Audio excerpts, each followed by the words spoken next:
Okay, I'm just going to ask one more time if someone can please indicate, are you able to see my slides?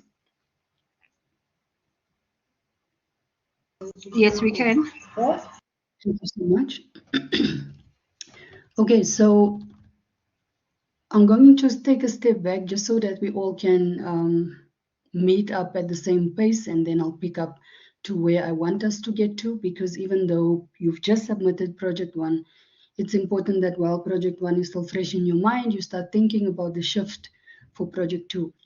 But just to get us all on the same page, we left off last with learning unit 3, and here we are discussing academic sources.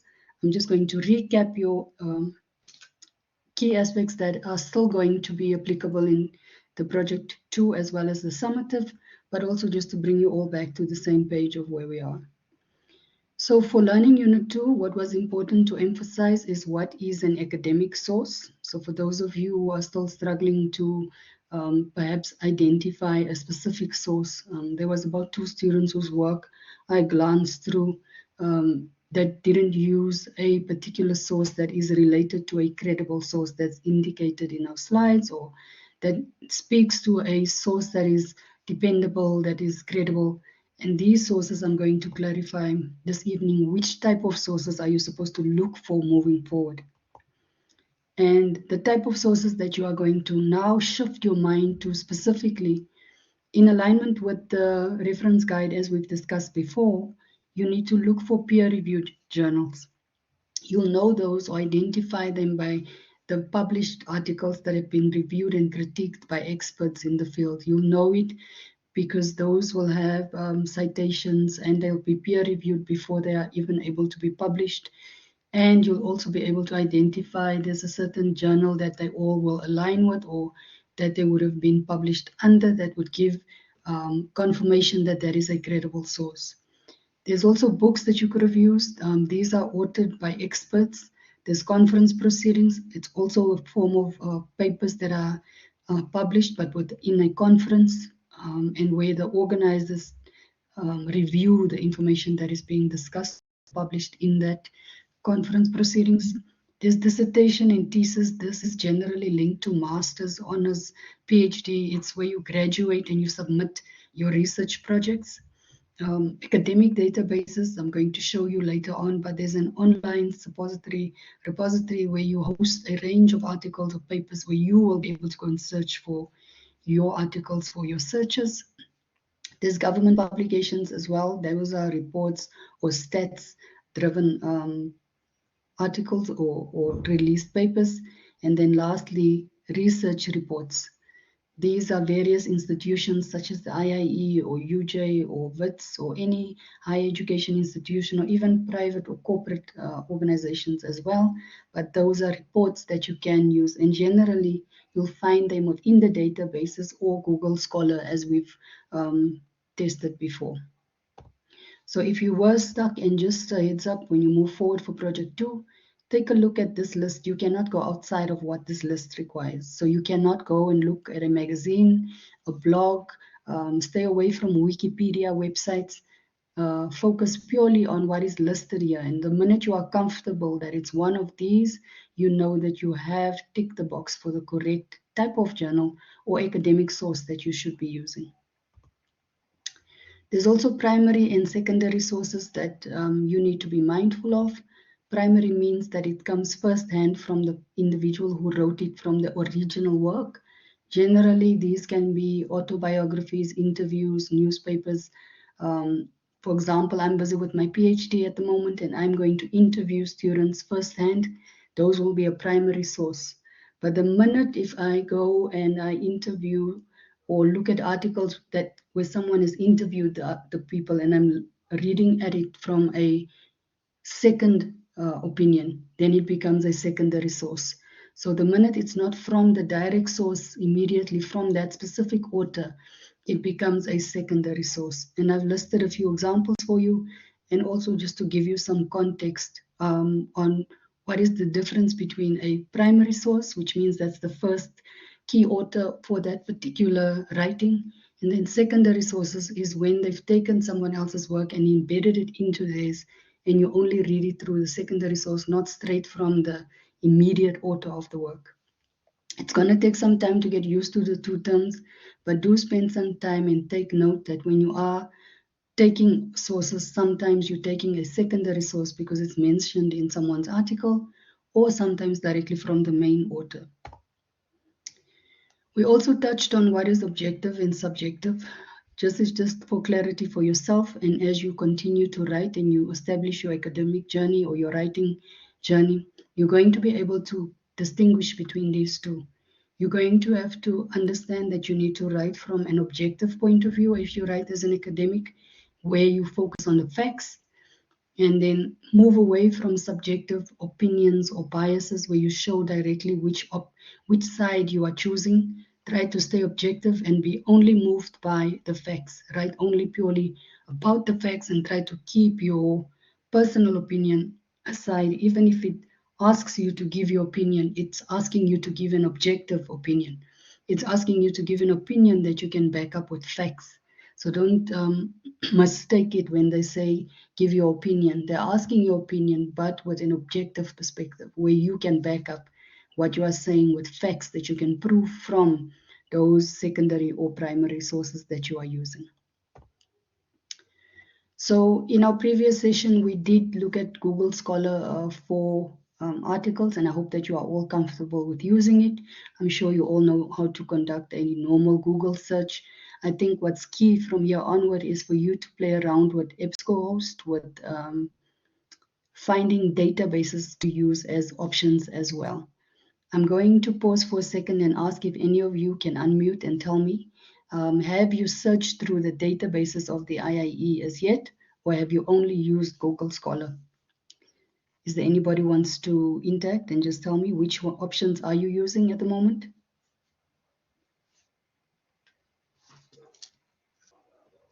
Hello, ma'am. Yes, ma'am. Yes, I did use it for I think for one of the marketing. I used the IIE's database to find the textbook. Okay. So you do have an idea where to locate it and how to navigate on that platform. Yes. Okay, cool. Thank you so much. Okay, so for the rest of you, I hope that you have a similar response, and if not, I've put a screenshot for you on the chat. I'll go back to the chat to see any comments. I can't see it at the moment. I'm sharing from a different screen, but I'll go back and check if there's any comments from you or any hands up. If you'd like to say something, you're more than welcome to just pop in and share your views. But the IIE library is something that you should also use alongside Google Scholar. I think we all tend to use Google Scholar because it's simplistic, it's the easiest one to use. But you could also explore the IIE library, and I'm sure there was training given for you. And if you've missed the training, I'll share the link for the IIE library as well, and it's embedded in my slides. So when you access the slides, I've already uploaded them for you on the More Resources tab. When you access the slide, you should be able to tap on the link provided. If you don't find it successfully, please pop me an email and I'll share the link for you to get to the IIE library. Alternatively, you can navigate to the library from your Rosebank College platform as well. So once you log in or use the IIE library to the Library Connect website, it's going to give you access to the eShelf. And here there's a number of direct databases that you can access. So there's an electronic database, EBSCOhost, and journals that you can access. EBSCOhost is the key one that I would ask you to check out, but you're more than welcome to navigate, play around, see the various articles, click on the tabs to familiarize yourself with this platform so that you can make the best of it and receive enough information for when you're writing your academic journals. And hopefully, all of you will articulate into a first year qualification where it will then be easy to navigate these spaces because you will be familiar with how to use them. What's also important is in your searches, when you do search, similar to what you've done on ChatGPT, you use prompts or keywords to find the information that you need to. I'm going to ask that you look through the slide again and just familiarize yourself with keywords that you need to use when you get your feedback for Project One. If there's any feedback that speaks to keywords or finding Boolean operators or perhaps using various synonyms, then you would know that you have to come back to Learning Unit 3 and just familiarize yourself again with how to find or look for articles effectively. Excuse me. Then we also have using punctuation marks. There's important for you to understand when to use exclamation marks and also when to use these quotation marks when you are writing about a phrase and how then to reference that afterwards if it is a phrase that is being introduced by an author. So please look through these slides and follow it alongside the reference guide. Everything is scripted for you and explicitly detailed on how you need to navigate or use the guide as well. So we tested a basic Google Scholar search in our previous test of it. There are also advanced options that you can use. So now that you've done project 1, you know that you can just type in your keyword in Google Scholar and search for a particular article. But if you've got an advanced search approach or you want to find or look even deeper, you can click on the 3 horizontal lines on the side that I've depicted in the slide just next to Google Scholar. And then you'll see there's an advanced search tab. You can use that to get to this screen that I'm depicting now. By Boolean operators, all that we mean is use words like and, or, not.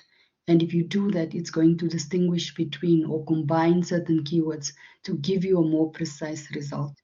So this is an advanced way of searching. You don't have to do it, but if you want to have specific results, I would advise that you check this out as well. We did speak about citations, and I just want to emphasize with the screenshot again. Some articles are cited by a certain number of people, and generally when you see that it's cited by other people, you know that this is a credible source because people are using it and incorporating it in their research, so it must be a valid study. It must be a study that has an author that is making a difference or an impact in the broader body of knowledge. So please check out the cited. There's also related articles. So if you are stuck in finding articles, if you've had one original article that you love, you can click on related articles on Google Scholar. It will give you similar articles than the one that you love and that you gravitate towards. So if your search is stuck at some point, just click on related articles that's next to the cited button at the bottom. This will give you related articles from the one that you are feeling strongest towards using. And then we've done ChatGTP introductions, and we all know that AI are tools now that are embedded in teaching and learning, or at least prominently used by students. And you had Project One that wanted to give you an awareness of generative AI tools such as ChatGTP and teach you how to use them and how not to use them, and to be mindful of what type of responses it will give you. But we all know that generative AI can give you text. It's even used for music, it's used for pictures, and so it's become quite a prominent tool that people are using and using prompts to get the outputs that they want, and you've been familiarized with it in your Project One.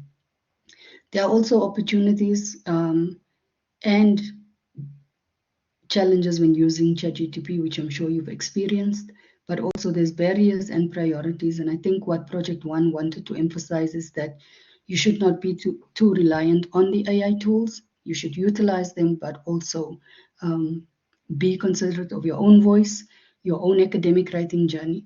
Use the ChatGPT tool to direct your views, maybe to get specific prompts or ideas, but ultimately stand on your own so that you can get through the ethical review process, so that you can align with policy of the institution and you can equip yourself to become a better academic writer. We have discussed using generative AI ethically, but it is extremely unethical and a publishable offense, and we've talked about all the offenses when using unethical behavior in writing. And so this is something that you are all familiar with at this point, but you have generated your essay or the beginning or the start of your work. But moving forward, we will give credit where credit is due, and we will refrain from leaning on that tool too much to lose your voice or your own understanding, and in order for you to avoid being flagged for plagiarism.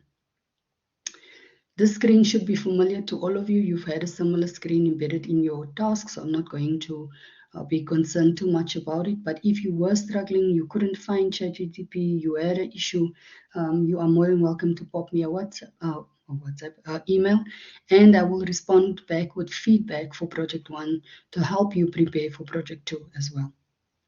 So now we hopefully are on the same page. I'm going to go back to the chat and just see in terms of Learning Unit 1, are you all on the same page? So I just want to get back here and ask. So in terms of Learning Unit 3,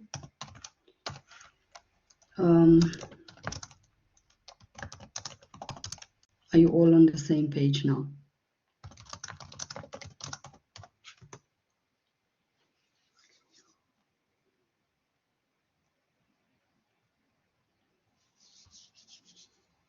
May you please indicate on the chat for me?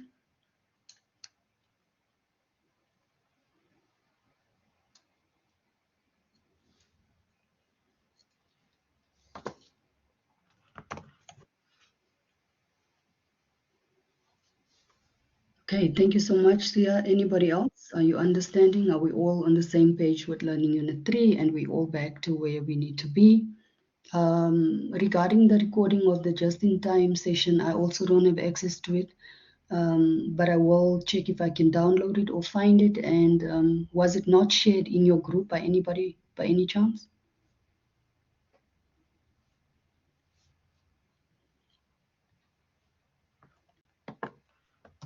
You guys are very quiet this evening. Are you all okay?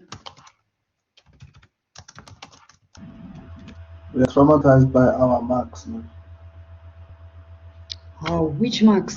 The other classes. Ish, Askisne, I'll try and be very, very nice, okay? I promise. Um, but thanks for your response. At least I know there's someone at the other side of the mic and the screen, because it's difficult in online lectures to connect and really know if you are there. But please shout if you need anything. I'm going to move on for the sake of time to what I need to cover and just a few announcements that I'd like to make and clarify for us to move forward. So I'm going to go back again to my screen, but while I'm going back to, please note that I've already uploaded the slides that I'm sharing on tonight's discussion.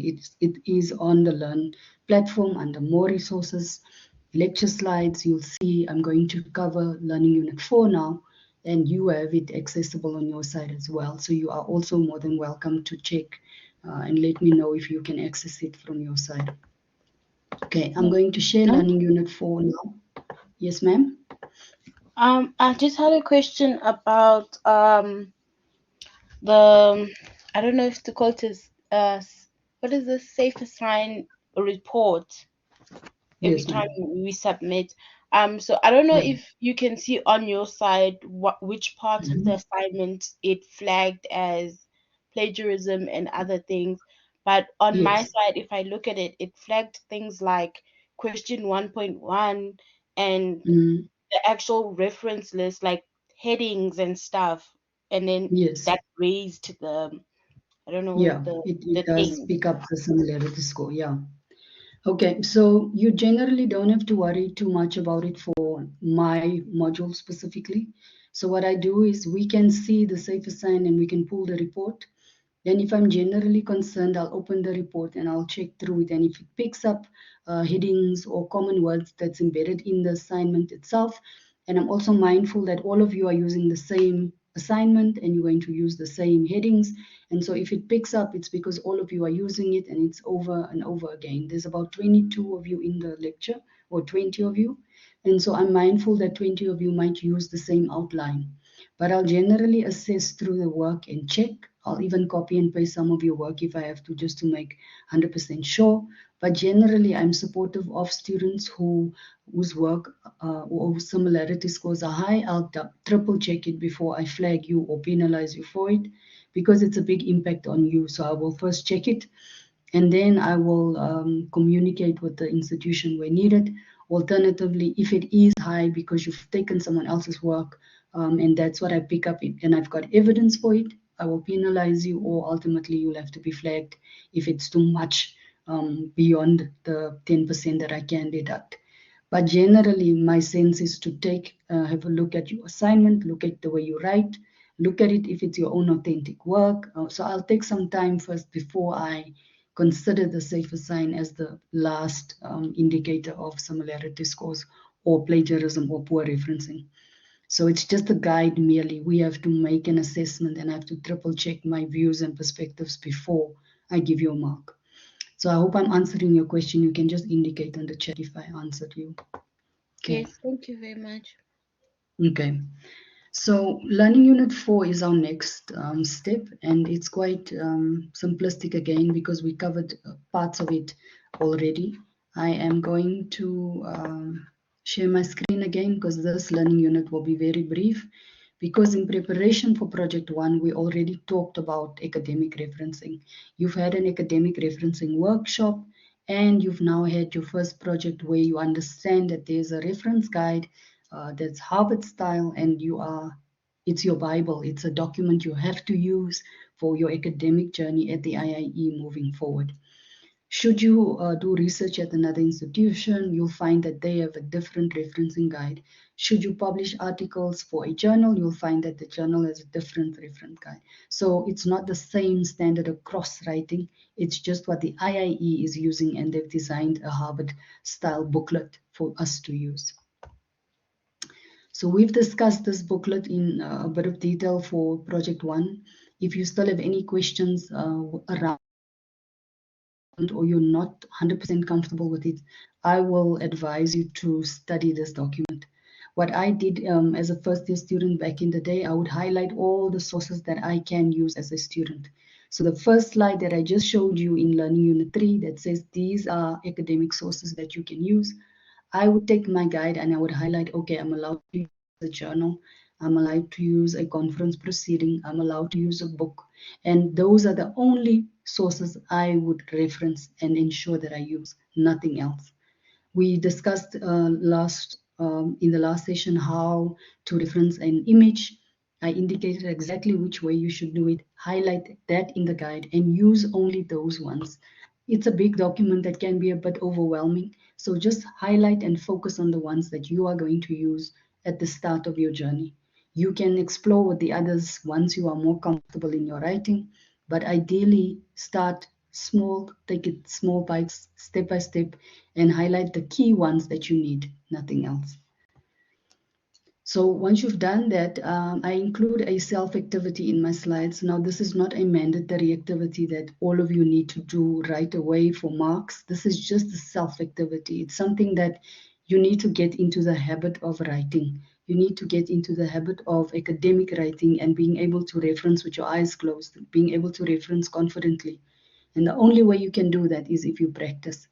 So I've put a self-activity in the slides, and it says select any 10 resources from your active learning section within Dial on the Learn platform and create a reference list of these resources. So all that this activity is doing, I am asking you or hinting or prompting you to practice your referencing. For most of you, this is where the weakness lies. It's about the referencing in text and the reference list. Take note that if you leave out a reference list, you will be in trouble. If you leave out in-text referencing, you'll be in trouble. You need to incorporate both these at the end of your project, at the end of the summative. So the more you practice it, the better you'll become at it. So I'm hoping that you understand what I mean by self-activity. This is just you exploring and practicing a bit more. So now I wanted to get to today's, one of the key announcements is that I've uploaded the next ICE tasks, and I've decided to upload both ICE tasks that are still outstanding for me. So I would like to do 2 more ICE tasks, and I've loaded them for you already under the Learn More Resources ICE Activities tab. Now you'll see ICE task 3 is due on the 3rd of May, and all that you need to do here is again practice your logical coherent order of writing. The instructions are clear, so I'm not going to spend too much time here. I'd like you to read through, prepare, and pop me an email where you are stuck. But it's basically just to help you, guide you to write coherently. And when we say logical or coherent, we mean that there must be an order. Think about a sequence of something. Let's say in the morning when you wake up to brush your teeth, there's a certain routine sequence to brushing your teeth. You're not just going to take the toothpaste and put it in your mouth. You have to put it on your toothbrush. Your toothbrush has to get some water first, then you put it. So there's steps that you need to take. In your writing, it's the same. There's a logical order that you need to take. So all that we want to see with this activity is, can you think logically? Can you think what needs to come before the other thing? If you are going to make a cup of coffee, there's a sequence. If you are going to bake cupcakes, there's a sequence. For you to walk from your room to your car or to take an Uber, there's a sequence on how you need to do certain things. Writing is exactly the same. Just find the sequence. And so that's what this particular ICE task is going to ask you. And once you've done it, I'll be able to see if you are able to reorder sentences and write in a logical flow. So that's ICE task 3, and it's due on the 3rd of May. And I've got one more, and I'll just discuss with you if you are okay with the deadlines that I'm giving, and we can also tweak these deadlines if you are a bit hesitant or if they fall out of what you are planning. But the next one is ICE task 4, and I've scheduled this tentatively so far for the 10th of May. Now you can do these ICE tasks anytime between now and the due date. You don't have to wait. You don't have to wait for an announcement. You don't have to do it in your free time as soon as you have a moment, because then I can give feedback and you can understand and practice your writing all the time. The better for you, the more you practice. So for ICE task 4, the aim of this activity is to help you practice your writing clearly and concisely. Again, it's a supporting writing tool for you to start thinking about how you confront or approach your arguments in your writing. It's not difficult activities, it's just monotonous because it's going to drain you. It's asking you to practice this one thing that some of us are going to despise or hate at some point. But the more you do it and the more familiar you become and the more comfortable you are with your own writing, with seeing your own voice, with understanding what an argument means, with understanding how to navigate the space, how to write with clarity and concise, straight to the point. Some of you take long to get to the point. This activity is going to help you to write exactly just what you need to say so that you stay within the word count. So these are basically the 2 activities. I'm going to stop sharing so I can get back to the chat and ask you if I am falling within the planning for yourselves. Let me start with this question. When is your last lecture for the semester? When is our last lecture for the semester? Do you know?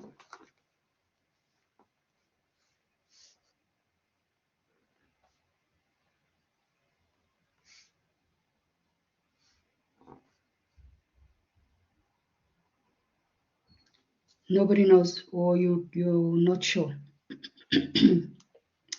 or are you still there? Yes, ma'am. It's on the 12th of May, somewhere there, that week, ma'am. Okay, and For that this, last week. right? Yes, For this module, right? Yes, Mm-hmm. ma'am. It's around, yes, on that week. So it's on the 6th to the 12th of May, if I'm Okay, not cool. mistaken. Okay, thank you very much. Okay, so I'm going to ask you, if it's on the 12th of May, if that's the date, then we still fall within the timeline to do the 2 ICE tasks that I still need to do. So I'm going to ask you, is the 3rd of May a good enough time? So that's a week from now, I think 2 weeks from now. A week, it's almost 2 weeks. Are you fine with ICE task 3 in 2 weeks time?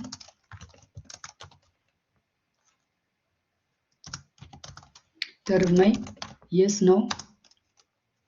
Are you guys busy cooking or driving or?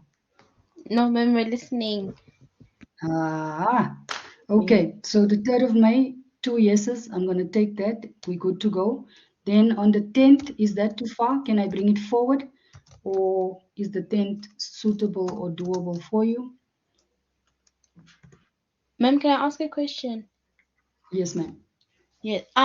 If let's say if you didn't do well in one of the ICE tasks, can we have an additional ICE task for people who want to do an additional one in case you aren't under the impression that you need 4? Maybe you can choose the 4 best out of the 5. Yes. We can ideally do more. Let's see, let's get through the first 4. I will put up a bonus one for students who want to have an additional option for where mark was a bit low or they're a bit concerned. But that's like a complimentary one. It's not compulsory. If you can do the first 4 for me, I'm happy. We've covered what we need to cover, but I will put a bonus additional complimentary one. And you can then do that as a supplementary for where you think your marks were too low and you'd like to boost. But let's do the first 4 first as our priority. The other one is a bonus if you do it. Okay. Okay, cool. On the 12th, that's going to be, you'll probably forget about me if I leave it on the 12th. So let's stay on the 10th. I think that's the safest date I can get. I also just wanted to spread them apart so that I don't overwhelm you. I'm not too sure what the other dates are or what are you doing in the other modules that might cause you to feel a bit of pressure. So I'm hoping that if I spread them far apart, that you can breathe, do one at a time. And as you've seen, they're not intense activities. You should be able to do them calmly. And yeah, I don't want to cause you any anxiety. I know project 2 is still going to come with its own stress again. So I don't want to, make you feel any anxious than you might already be feeling for the projects at this point. Okay, so that's the 2 ICE tasks. That was my one announcement. I'm then going to shift over to Learning Unit 5 and just quickly introduce a concept there, and then we are done for this evening. Palisa, I see your hand. Yes, ma'am. Good evening. Okay, ma'am. On my side, I can see that you said you have uploaded an updated roadmap. When I click there on the roadmap, there's nothing. It says there's no content to Roadmap. Oh, display. no. The roadmap I'm going to upload now. I just wanted to Oh, confirm you are these not. dates.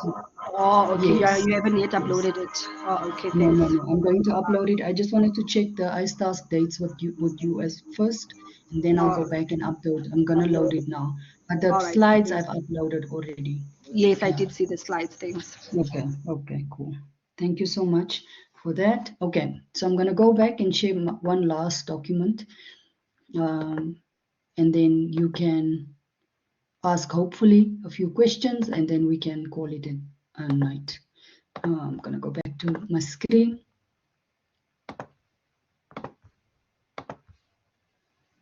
Okay, we're going to now go to Learning Unit 5. And I'm going to ask that someone just again, please shout if you can see my screen.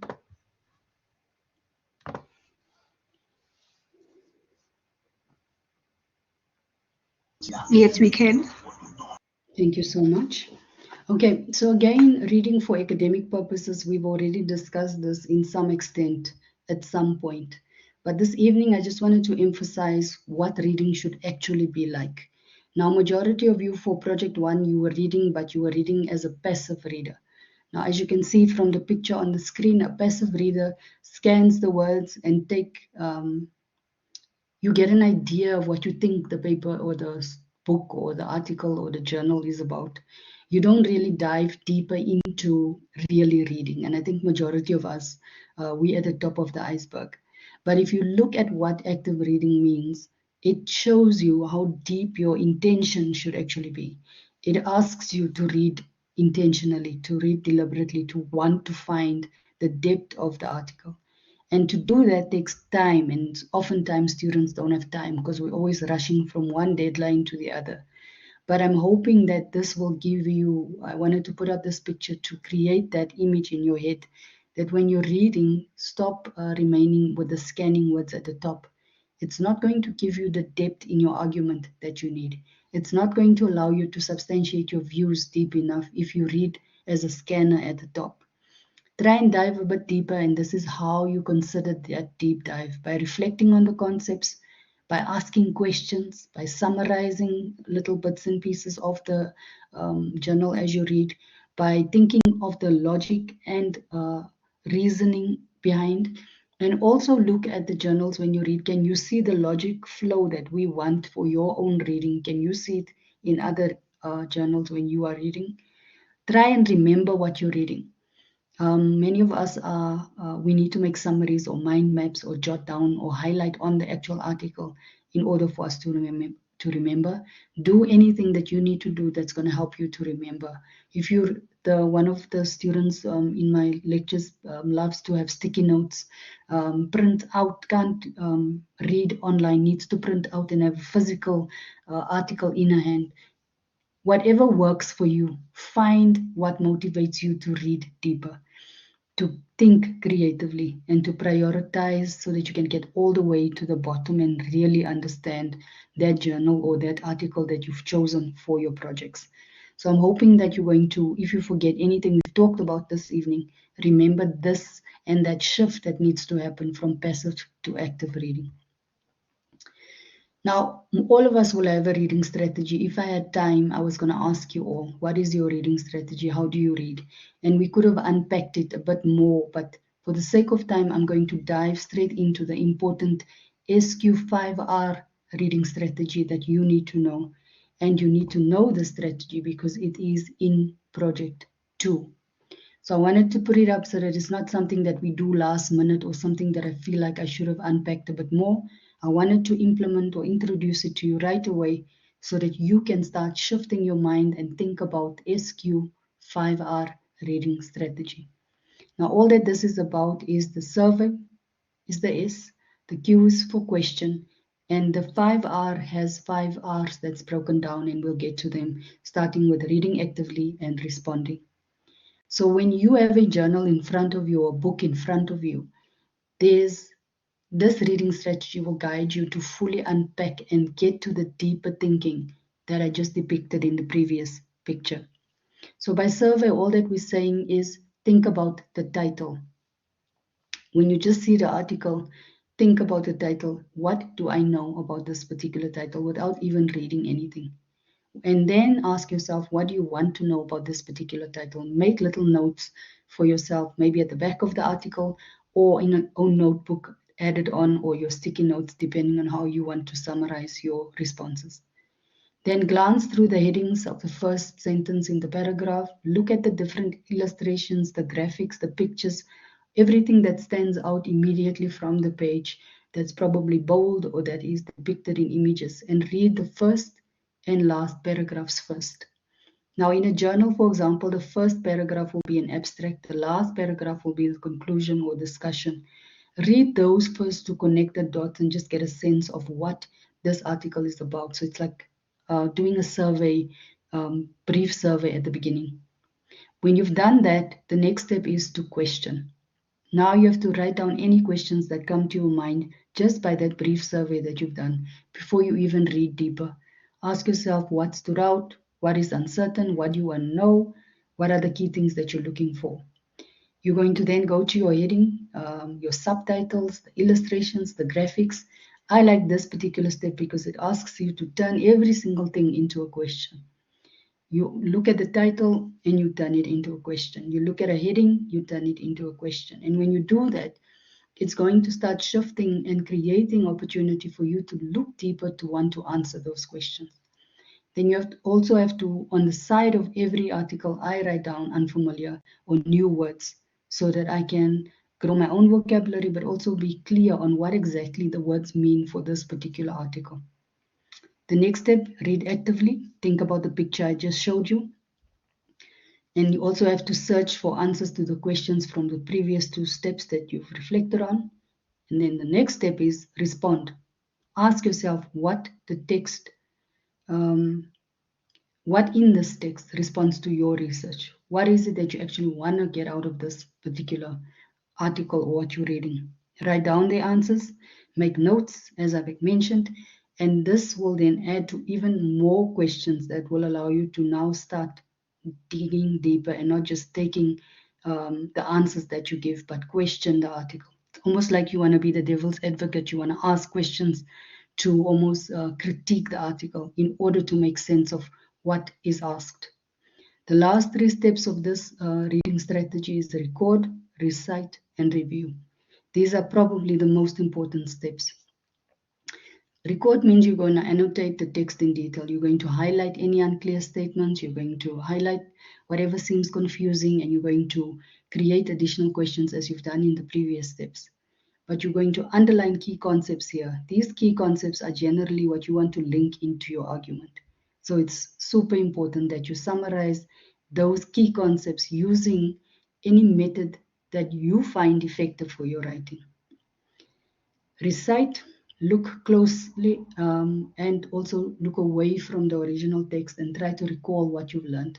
Are you able to tell your neighbor or your friend or someone on the WhatsApp group what you've just read? If you're not able to tell someone what you've read without looking at the text, then it means you need to go back again, look at your notes, read again. You are only able to retain what you are able to tell someone else. Write down a summary of this and compare it to the initial summary you wrote. And when you do that, you're starting with paraphrasing, so it becomes easier to take your paraphrase notes and type them up to put them in your actual write-up or your project.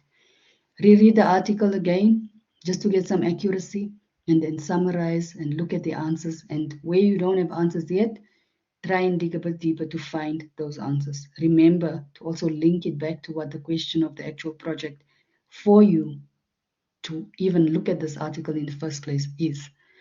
Then finally, review. You have to look over your notes, answers, and summaries and start organizing them in the appropriate themes or sections to make sure you're answering the question for your project. You have to rewrite your summary of these articles with the main topic. Remember the concepts that you are trying to emphasize, and then remember the supporting evidence that is needed.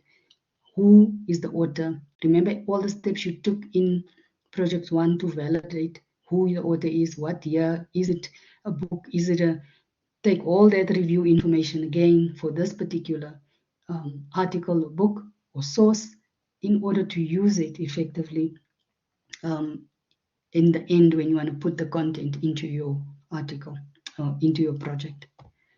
So I'm hoping that helps you. And then I put in a picture for question 1 to glance over. Question 1 for project 2 speaks about this particular strategy already. It asks that you use this strategy to read 5 relevant credible sources you selected for your project.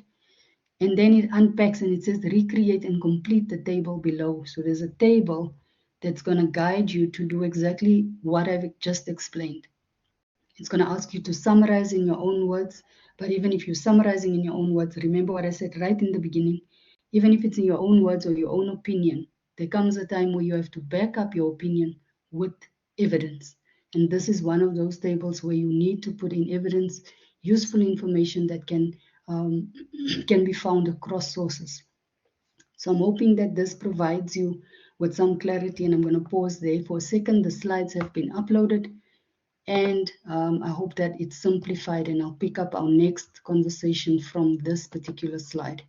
But I'm going to come back to the chat and ask you if what we've just discussed or what I've talked about in terms of the reading strategy for question 1 for the project, does it make sense, or do you have any questions?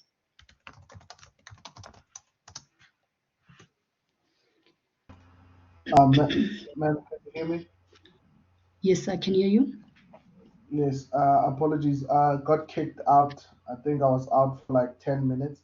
So I missed Okay. half of the things that you mentioned in the last 10, 15 minutes. So I wanted to Okay. find out when the recording will be available so that I can just have a re-watch. Yes, of course. The recording will be available directly after the lecture. I'm going to share it as an announcement because there's quite a few people that are not here, and this is key for the next step. So I will definitely share it as an announcement, and I will also you'll be able to also follow on the lecture slides that I've uploaded as well. All right, thank you, ma'am. But thank you for that. Everybody else, there are about 10 of you online. May I have at least 10 emojis, thumbs up or down? Yes, no? Does it shift your thinking around how you need to read a bit? And do you understand the depth for project 2 that is going to be loading? You can no longer glance through the peer review, peer article like it's a magazine. you have to intentionally read this time around. Okay, so there's 2 emojis. Anybody else, please? In conclusion of tonight, please give me some context. Are you there?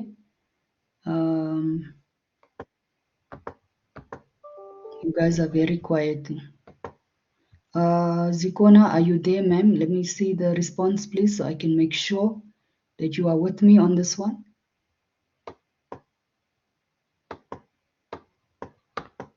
Please indicate yes, no, maybe. But for the most part, majority of you have said yes. I've tried to simplify it so that it's, again, not intense for you to think about what you need to do. And we'll take the project each week. We have a session in small bites. I also, in conclusion or closing of the session, and I will communicate with the institution tomorrow, I just want to, as a heads up for next week, or let me just ask, do you have any questions for me before I conclude this lesson? Do you have any questions? Are you good? Was it informative? Are you okay? Yes, no, you are busy multitasking there where you are. You're cooking and you're looking after the kids, you're driving and you're on the class. I know life is intense, but can you indicate if you are good, please? Sia, I see your hand. Yes, ma'am. Can you hear me? Yes, I can. Hello. Oh, yes, Yes, ma'am. I can hear you. Just the revised roadmap, is it gonna have the date? Is it gonna have the due date for the thingy for project 2, right? Yes. Have you guys seen the due date for project 2 yet? Seen it, ma'am. Have you checked it? Yes, I did. What is the due date? Do you know? Actually, want to put both summative and project 2 so that you can know the planning as well. But if you can view them for me from your side, alternatively, I'll check them now to confirm if they are still the same.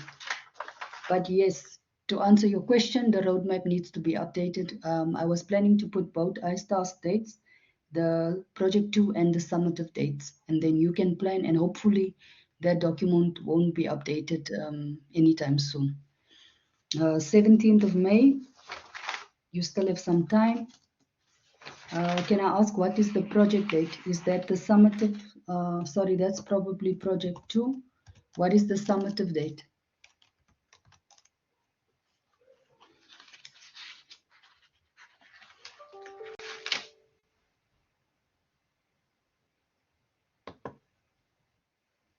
June 7. Okay, cool. So there's still enough time to breathe. I'm going to take the POE, not the POE. I'm going to take project 2 in small bites so that by the time you have to do it, we are clear. I will also sit with the markers, or the other lecturers will review and say how the marking should be done, or unpack and ensure that we interpret what the rubrics are saying the same, so that I can guide you a bit more closely to what the expectation is. I do think the just-in-time session should be held prior to and not the week of the assessment, so that we are all comfortable in preparation for what is expected. So I will communicate that moving forward, and I'm hoping that if I take the activity in smaller chunks, that you can prepare comfortably. So I will align with what they want prior and check that I am interpreting the rubric explicitly to the point of what exactly you should be doing, so that you're prepared well in advance. By the 17th of May, you should already have submitted, you should have already completed the project and not wait for just in time for that week to now rush to make edits to the document. So I'm hoping that I can communicate that, but I'm going to do my best to support you 100% with clarity as far as I can. And I'm a bit of a perfectionist, so I will give you over advice instead of just giving you what you need to complete. I'll try and prepare you as much as I possibly can. So should it be moderated, I know that I'm sending a paper that can go and still get the mark, or even better than I'm giving the student. So that's my intention from my side. I do mark your work, but remember there's also moderation steps that are taken. There are also, we need to benchmark and mark the same across all the groups that are getting the same it needs to be a fair assessment across. I hope I'm making sense. My English is leaving me now, but I'm sure you understand what I mean. So there's a standardization that needs to happen. We should all mark the same. If your script has to be marked by someone else, the mark should come to the same expectation, because we're all using the rubric and we're all guided by the same instructions. I hope that makes sense. But yes, I am marking yours, and I will definitely fight for you for what I in the preparation I gave you. So just to reassure you there.